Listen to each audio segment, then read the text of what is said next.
Devkar sir जनाब सदर, मोहतरम मोहतरमा असतज़ा, आए हुए मेहमानान और मेरे हम मकतब साथियों, अस्सलाम वालेकुम।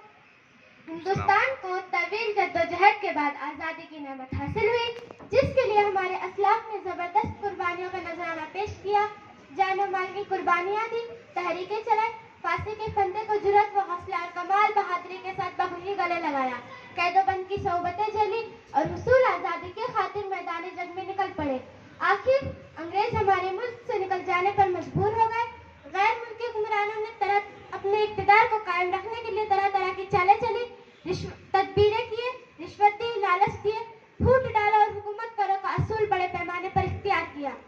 फिरका वाराना इख्तिलाफात पैदा किए, कायद को तोड़ मरोड़ कर पेश किया, आपस में गलत फहमियाँ फैलाई,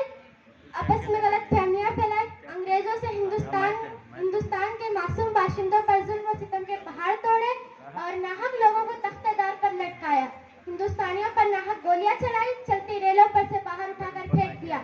मगर इन सब को रोकने और गुलामी को गर्दन से निकालने के लिए बहादुर मुजाहिदीन आज़ादी ने इन सब का मुकाबला किया और मुल्क को आज़ाद करके ही इत्मीनान की सांस ली।